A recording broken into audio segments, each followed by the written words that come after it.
Hello everyone, back with another tabletop, and today we're going to be talking about something that's probably going to be considered controversial. I don't intend to make these videos controversial, they just are. And really my intention with talking about things like this is that I hope it helps you the way it helped me.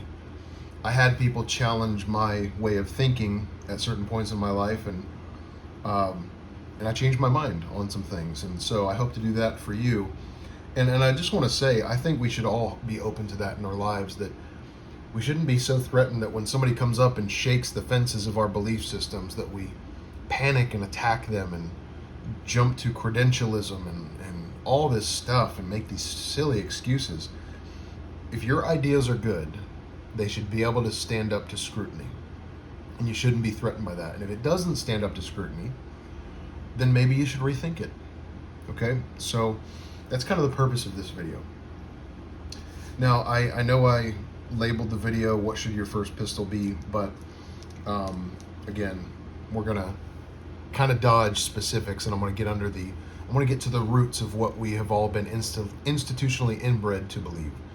Now, when I talk about these things as well, I want to set aside the military and police puppy mills, okay?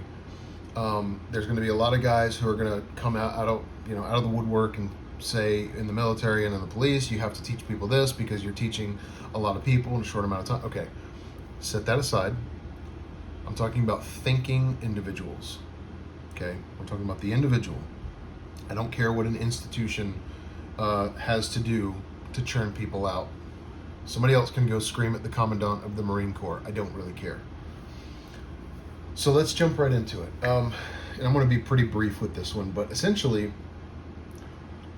when we're thinking about getting a pistol, maybe our first one, or maybe we're jumping back into the game, we want to update, kind of get something fresh, or maybe we're going to recommend something to somebody. Very often we jump straight to, if somebody says, "Hey, I'm thinking about getting into carrying a gun. What should I get?" We just go, "Oh, you should get a Glock." You know why? Because you're stupid. Because when you get under stress, you're always going to be stupid. And it doesn't have anything on it. You just mash the trigger and you don't have to clean it. And go, go, go. All gas, no brakes. Who cares? Enjoy your gunfight. I think that is an immoral way of thinking. The fact that we tell people you have no training, you're stupid, you can't understand things, and when you get under stress, you're going to just turn into this monkey who can't think. And so I'm going to give you this pistol that's been reduced to the lowest common denominator, so that all you have to do is mash the trigger. And even better, if the gun has a problem, I'm not going to teach you how to understand the weapon. I'm going to teach you to just smack it until it gets better. Tap, rack, bang, right? I think this is a horrible way to pick a weapon or recommend a weapon. I think instead, let's back way up. See, when I first got into guns, I had the privilege of palling around with some old timers who just thought differently. If you handed them a gun that they had never seen before, they'd start studying it right away. "Oh man, where's my charging handle? Okay, cool. How's the mag? Oh, that's a cool design." And they start analyzing the weapon mechanically. How does this work? They're thinking before shooting, right? And it's kind of the same thing with, like, if I like the guys who, when it comes to their truck, right, they're not all about the gas pedal, right? Usually those people are putting big goofy rims on their truck, and it's all about flash and everything like that. The guys that I'm impressed by are the ones that can pop a hood and diagnose a problem right away. They know how their truck works.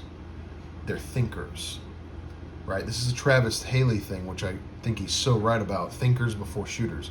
When somebody asks for a recommendation on a gun, or we're thinking about getting a gun, the very first thing we should do is learn how to think. Do you know the laws of the state you're in, of the county you're in? Do you know what strictures you're held by for maybe magazine capacity, which I think is anti-constitutional, by the way? Are you allowed to carry in certain places?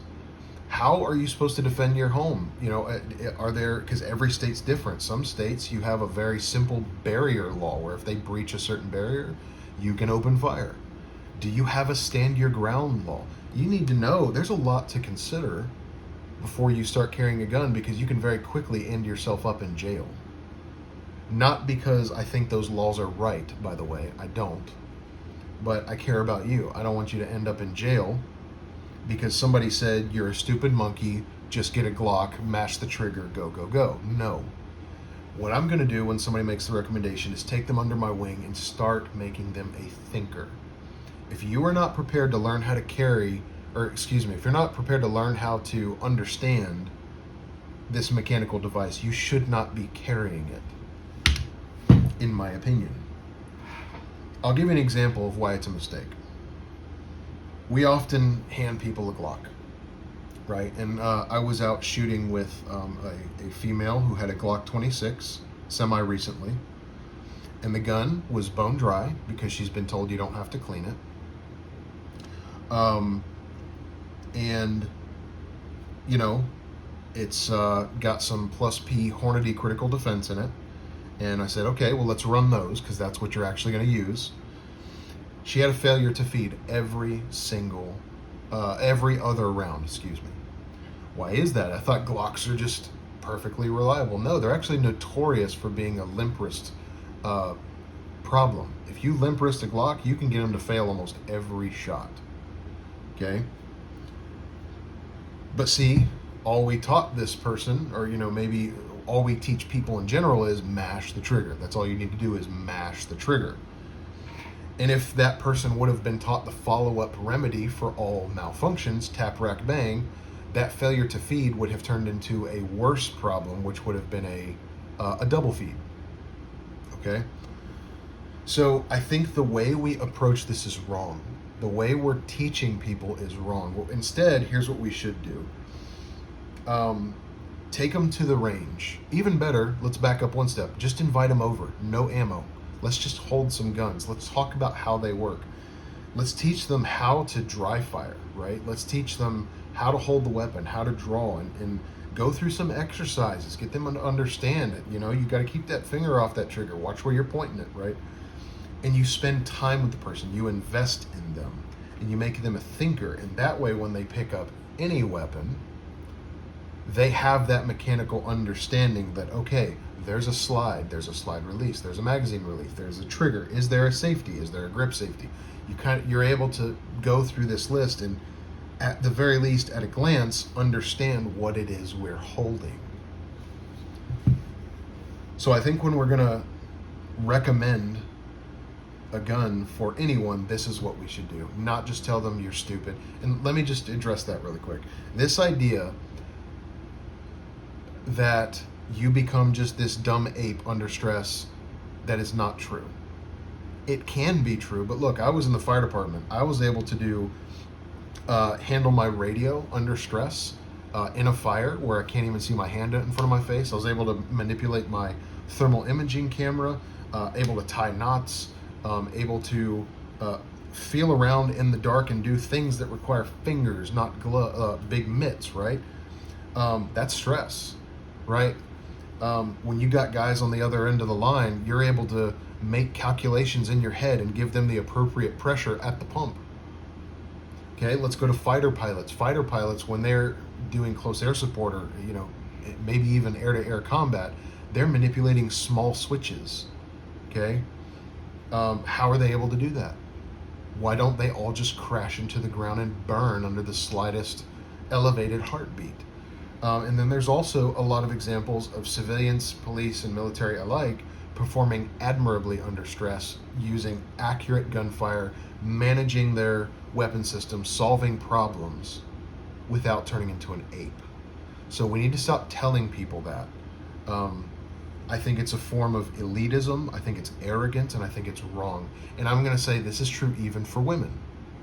Okay, now this is not any woman worship bullcrap. I think it's the most emasculating thing you can do.